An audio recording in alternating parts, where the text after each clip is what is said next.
সামনের দিকে সরেন ভাই, সামনের দিকে সরেন।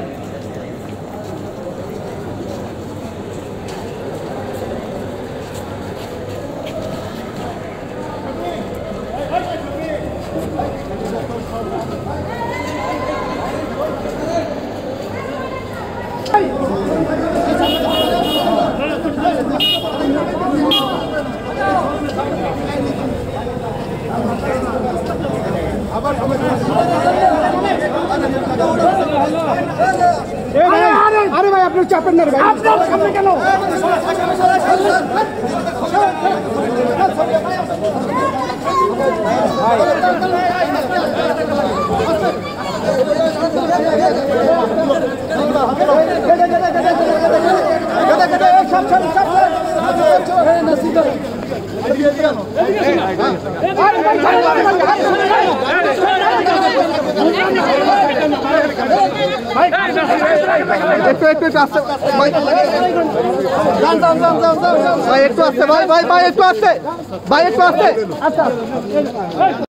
এই মামলায় বিএনপির মহানগর বিএনপির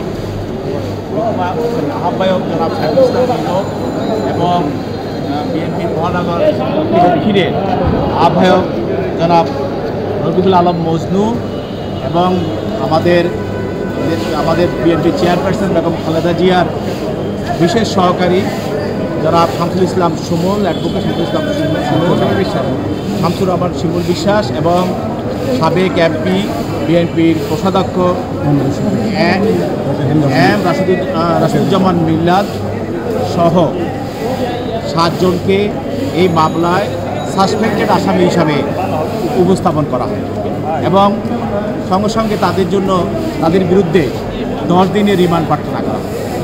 আমরা আদালতকে বলেছি যে এই আসামিদেরকে প্রায় 3 দিন পূর্বে তাদেরকে অ্যারেস্ট করা হয়েছে, বাসা থেকে তুলে নেওয়া হয়েছে এবং তারা ডিবি কার্যালয়ে ছিল, সেখানে তাদেরকে চরমভাবে জিজ্ঞাসাবাদ করা হয়েছে। তাহলে আজকে আবার তাদের জন্য নতুন করে রিমান্ডের প্রয়োজন এবং আমরা বলছি যে তারা তো এজাহারভুক্ত আসামি না এবং তারা সন্দিগ্ধ আসামি এবং একজন সন্দিগ্ধ আসামি, সাসপেক্টেড আসামি একটা এজাহারের বিষয় কখনো বলতে পারে না। এটা বলতে পারে এজাহারে যদি কেউ থাকে তাদেরকে, তাহলে আপনারা এজাহারে মুক্ত কোনো আসামিকে আপনারা অ্যারেস্ট না করে সেখানে সন্দিগ্ধ আসামি থেকে আপনারা মামলা তথ্য দিতে চান, এটা এখানে আইনের ব্যর্থতা ঘটিয়ে তারা এই রিমান্ড পিটিশন দাখিল করেছে। এবং আমরা বলেছি যে বাংলাদেশ জাতীয়তাবাদী দল বিএনপি নৈতিকভাবে যেহেতু ছাত্রদেরকে পাখির মতো গুলি করে হত্যা করা হয়েছে, এই জন্য তাদের এই দাবির প্রতি আমরা সমর্থন দিয়েছি এবং আমরা হত্যা যেন না হয় সেই জন্য আমরা সরকারের আমরা আবেদন করেছি। কিন্তু আমাদের সেদিন কোনো প্রোগ্রাম ছিল না, বিএনপি কোনো প্রোগ্রামও দেয় নাই। এটা ছিল সাধারণত ছাত্রদের প্রোগ্রাম, ছাত্র জনতা এক হয়ে তারা আন্দোলন সংগ্রাম করেছে, বিএনপি নৈতিকভাবে আমরা সমর্থন দিয়েছি।